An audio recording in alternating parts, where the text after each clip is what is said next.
Okay, hey, and welcome to part 7, I think, of the mini-series now. I think it's part 7, I'm not too sure, so don't quote me on that. But yes, we're making our way, we're getting through it.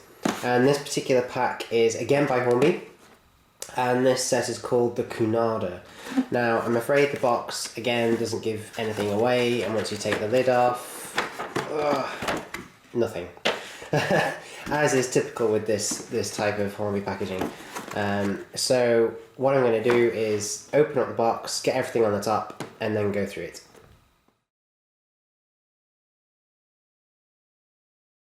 Right, okay, so the box is open, and that's what you get inside. Well, you also get some instructions, but I've put those away in my file, and you get a little headboard as well, a little badge, a little name for the train.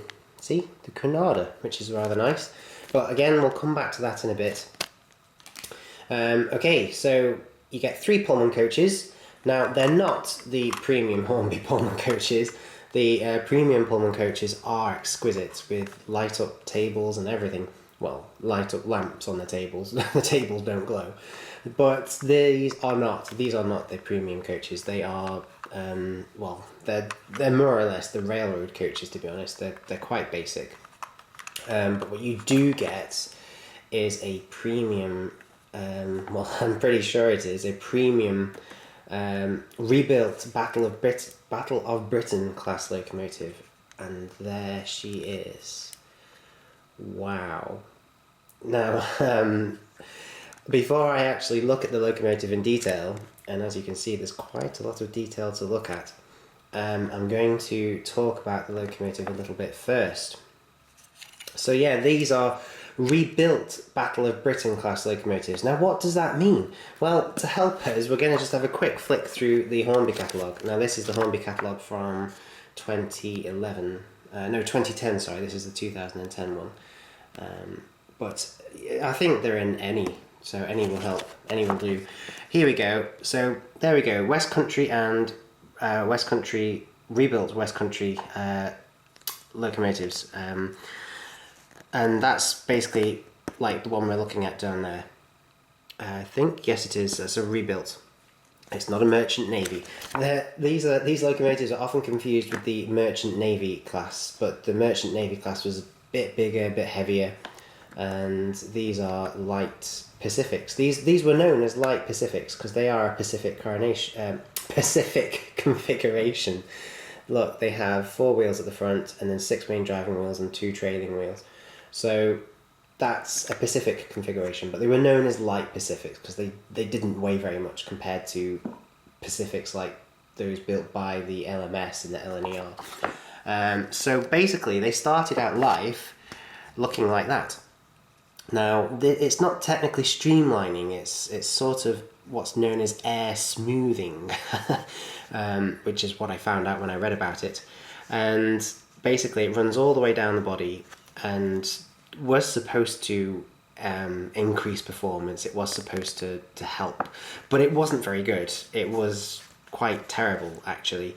Maintenance costs were through the roof because of how hard it was to get to the boiler, and it even caused, well, it was even a contributing factor in the Lewisham rail disaster in 1957? I think it was 1957. Yeah, December 1957. Yeah, the air smoothing there was so bad because of the way the smoke and everything, the steam came out of the funnel. It seemed to stick to the side of the body, and it did not give the driver a very good view at all. And so on one night in 1957, the driver passed 2 yellow signals, 2 yellow caution signals, and didn't see them at all. He just couldn't because of the design of the locomotive, and went smash into the back of another train, and like 100 and something people were killed, I think. Well, no, maybe, I think 100 and something were injured, but nearly 100 were killed, or something like that. So yeah, that was very bad.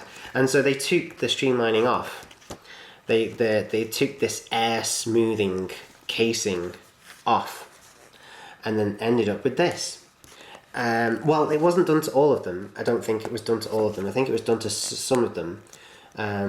Because the modernisation programme meant that there wasn't the time really to do all of them. But you basically ended up with a locomotive like this. So it's hard to believe that it started out life looking like that and then ended up looking like that. But that's pretty much the case. That's pretty much the case. They were all taken in, well, as I say, not all of them were, but they were, the ones that were done were taken in and then they were rebuilt. The air smoothing was taken off, visibility was improved, maintenance was improved, but the gear, actually, there was the chain gear was removed, and some other gear, I can't pronounce it, was put on, and that made them heavier. But that was the only negative, really. So, we can even see one there with a stannier tender. That's just how ace the stannier tenders were. They were being trialled on the southern region, you see, because they were so good. So that's a little bit of history about the class. That's what we mean about rebuilt Battle of Britain class. This is a Battle of Britain class locomotive, but it's a rebuilt Battle of Britain class, which is why it hasn't got the air smoothing all the way down each side. But you can see, look at the boiler there, look at the front of the boiler. You can see the similarities with that air smoothing, the way they used to look. In fact, they had incredible boilers. They were amazing boilers. Bulliard was the designer of this particular locomotive, and look at those wheels. Wow. And he did a fantastic job with them. They were incredible locomotives, and I'm pleased to say as well, and there's not often I can do this, but loads survived. Loads and loads and loads. I think there's something like 20. About 10 of them look like this, in various states of condition, and 10 of them have the air smoothing on as well, I think, don't quote me on that, but I think there's about 10 of one type and 10 of the other, or something like that. Okay, so getting back to our locomotive here then, number 34088, also known as 213 Squadron, as you can see there. This was built in 1948 and it was retired from service in 1967. Now, I don't think she survived. I think this particular one was scrapped. Correct me if I'm wrong, I'm sure you will, but I think that she was scrapped. I don't think she survived. Which is a real shame. But yeah, 1948, and then I think she was rebuilt. She was pulled into the sheds in 1960 and rebuilt, and then she had about 7 more years before she was taken out of service, which is a shame because they were fantastic locomotives. Really, really, honestly, seriously, very, very impressive. Very good locomotive, very good design. Right, okay, history lesson done. Let's actually look at this locomotive. So this is by Hornby, and it's a fantastic job. Just look at that. Just look at the linkage. Look at the wheels. Look at the detailing down the side of the boiler there. And then we look at the cab as well. Look, so much detail in the cab. You can see the valves and the piping and the regulator and everything. And then on the other side of the locomotive, look at that piping going down the side. It's accurate. It's just like that in real life. Again, on the side, safety valves, whistle. Look at that whistle. That's incredible. The detail on this particular model is mind-blowing. And this is one of the unsung heroes of my layout, to be honest, of my collection. This is one of the finest steam locomotives I have in the entire collection, and you hardly ever see her. No, but there's loads of people that don't even know I have got it because it so rarely runs on the track. It hasn't run in probably 2 years. And why? Yeah, why? I don't know. That's a really good question, because just look at it. It's amazing. Absolutely amazing. It's got flat trailing wheels there. I think that it did come with, I'm pretty sure it came with proper flange wheels, just like those. I think so, but I'm not too sure, to be honest. I can't remember whether they were in the box or not. So you could obviously swap them over if it did come with them, but you would have to be careful about what radius of curve she went round. Now, my layout down here is 4th and 3rd. But the layout upstairs is, well, it's neither. It's flexi track, so it would be very gentle indeed. So maybe while she's down here she'll have to have the flat wheels, but when she's running exclusively on the new layout, she can have the flanged wheels. Just like the ones at the front there. Look at those. Honestly, it's just beautiful. Sprung buffers, as you'd expect. There was some buffer detail to put on there, I just haven't put it on. It's in my little collection of detail accessories and things. I think you can see the holes as well between the wheels for the brake rods, the brake detail, which I again haven't fitted, but it's waiting to be fitted. And something else that's waiting to be fitted is the headboard to the locomotive, which should go up to the front there. Yeah, sorry, I just can't help looking at that cab. It's just so detailed. But yeah, we'll come back to the headboard in a second. Let's have a quick look at the tender. Wow, absolutely beautiful. Yeah, okay, it's fake. It's a fake coal load, but can you take it out? Can you take that out? Yes, you can. Look at that. Oh, brilliant. So you can even put in some proper coal. You can put in a real load of coal if you want to and make that look fantastic. But it comes with a fake coal load made of moulded plastic. So that's where the water goes in. That's obviously where the coal goes. We've got sprung buffers on the back as well. The couplers are NEM. Well, I'll be. Okay, that's impressive. Ignore this little bit here. That's just how the NEM pocket. This is the NEM pocket. That's how the NEM pocket connects to the locomotive. Well, the tender in this case. But that there is the NEM pocket, and this is a NEM coupling, a small, slimline NEM coupling. Excellent. Bit of cobweb there, is that? I don't know. So yeah, that's a really good plus point, because not even the Princess Coronations come with NEM sockets. Well, I don't think... No, a few of them do, but to have NEM couplings is brilliant. So yes, sprung buffers, lovely tender. And again, we've looked at the locomotive. It really is just out of this world. It weighs a ton as well. It's so heavy. And I'm pleased to report the motor is also in there. And I think she's DCC ready too. Well, I think she is. I'm not too sure. If she is, I'll do a video on it. I will show you her being chipped. And look at the size of that chimney. That's huge. You could probably fit a smoke generator in that. That's such a huge chimney. You could probably get a smoke generator in there. It would depend on how much room there is inside the actual boiler. Because obviously we'd have to run wires to the chip and everything, but it looks like it might be possible. Again, if it is, I'll do another video on that at another date. The only thing that lets it down, I suppose, are the coaches, but that's not fair because the coaches were basically free. This pack, again, was bought at a really good price. It was about £80 or £90, which is what the locomotive is worth.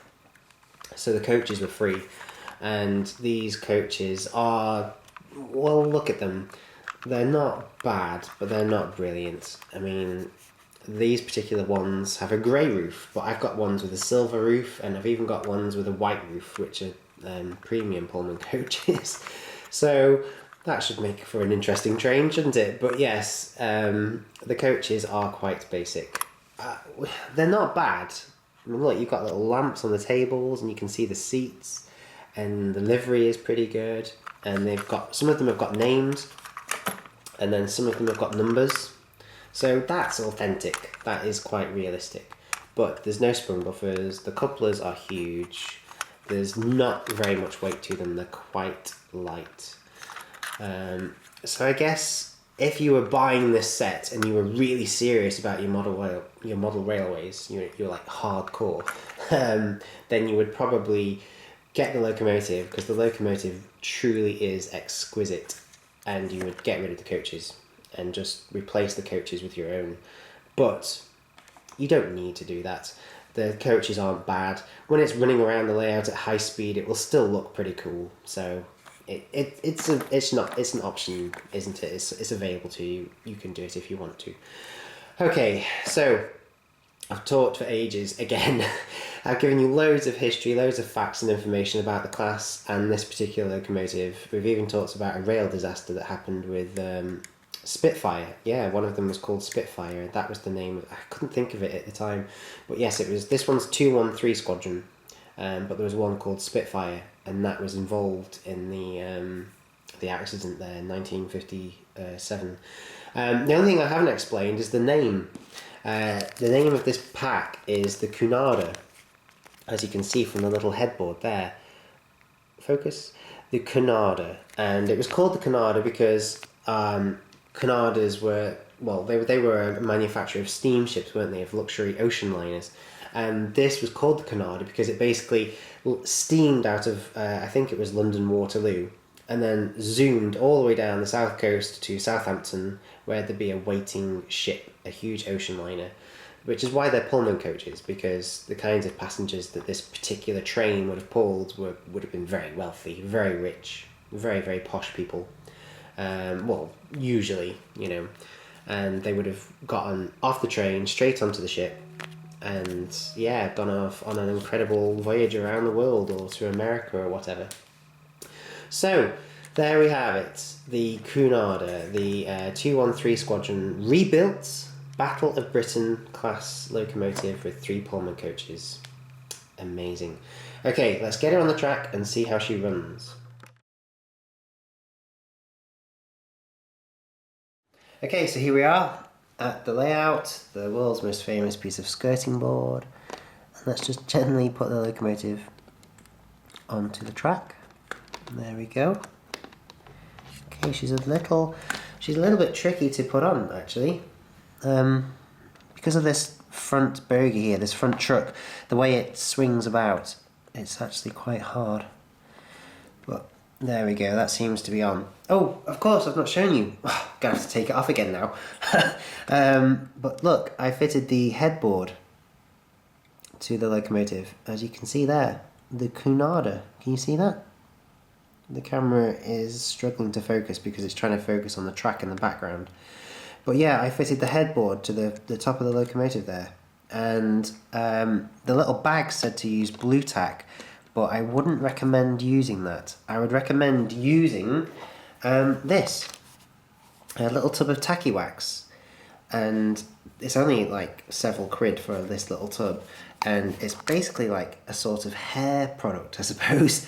I don't recommend using it for your hair, but it's very like something that you would put in your hair.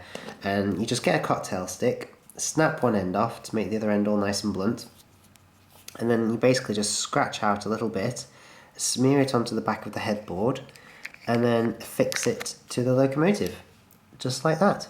And it's not glue, so I can take that off again and just clean it up if I want to. It's not permanent. That's the great thing about it. It's not permanent.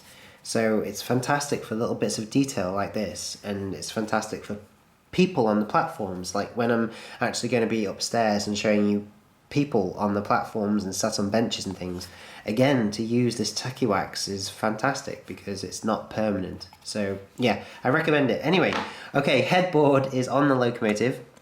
So this train is now called the Kunada. We'll just put the tender on as well. There we go. Okay, now off camera I warmed her up so that she performs quite well and she runs smoothly for us and stuff. So she's all nice and warmed up and ready to go. Let's just give her a little wiggle to just check that she's still performing okay. Oh yeah, look at that. That's brilliant. Oh, beautiful. Beautiful. Such a quality mechanism. You'll see in a second. Okay, let's get it going then. 3, 2, 1, go.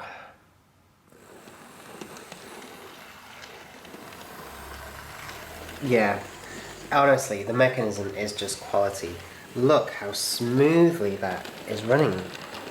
Just look at that. And I've given her hardly any power as well. Yet she's running so smoothly. You'll have to excuse all the Legomen there, they're busy building the station. So yeah, if I just show you the power setting she's at, we zoom over here, you can see that the controller is about 11 o'clock. So that's not very high, is it? That's barely, well, it's not even running in speed, to be honest. But Let's see if she can go any slower than that. And this is DC, remember? She's not DCC yet. Oh no, she stopped there. She's not been chipped. That's about as smooth as I can get her to go. That's about as slow as I can get her to go. Yeah, without her stopping. And that's pretty good for DC. That's pretty good. Just look at that. That's beautiful. This locomotive is incredible. It really is. It's just so high quality. Oh, she's coming up to the express points now. She's going to die. She's going to die on these. But no, she seems to be okay. She seems to be okay.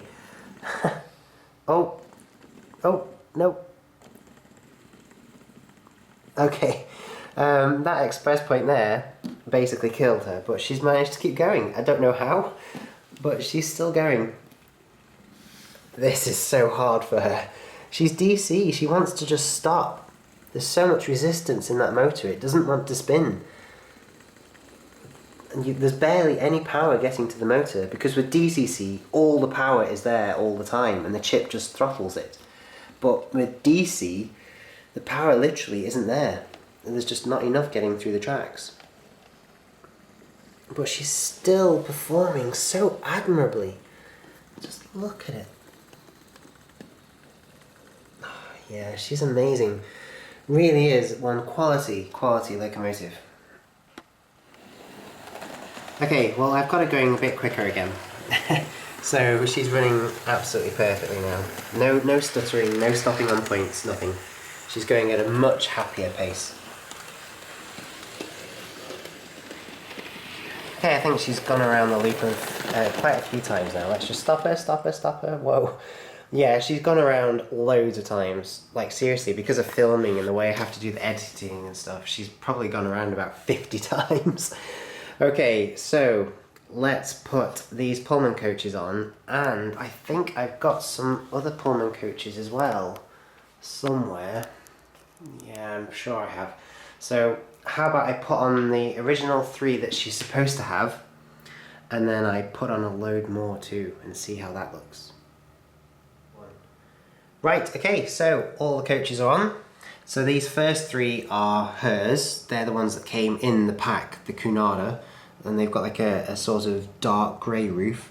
And then the 4 at the end are some more railroad Pullman coaches, but with a silver roof, and they came in the Western Pullman, I think, which was a set with the Cadbury Castle, the GWR locomotive. I did that ages ago. So yeah, the coaches are ready to go. So all we need to do is to back the locomotive up onto them. So flick direction. Let's get her gently reversing around this bend here. I really can't, I know I keep going on about it, but this locomotive is amazing. The Hornby Battle of Britain class locomotives, rebuilt or unrebuilt, they're just amazing. They really are incredible. Now I heard a derailment there, so I'm just going to check I've put all the coaches on properly and then get her going. Right, okay, I've checked all the coaches and I must have been hearing things because they're not derailed, they're fine. Everything is fine. So, okay, 213 Squadron, the rebuilt Battle of Britain class, called the Kunada. Take it away.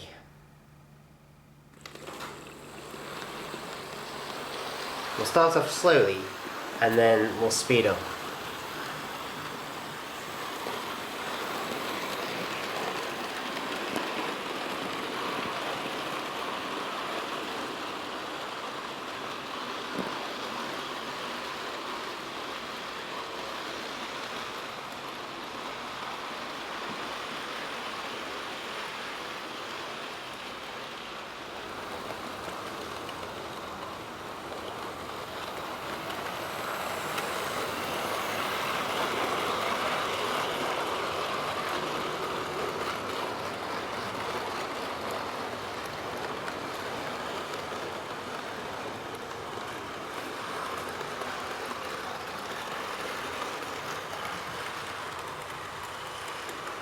Okay, here she comes.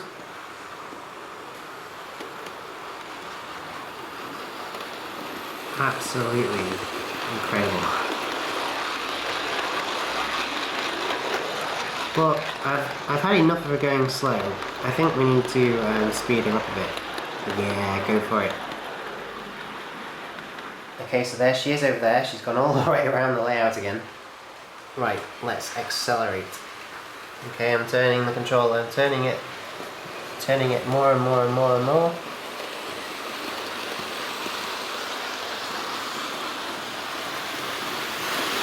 Whoa! Just suddenly burst into life there. That's incredible.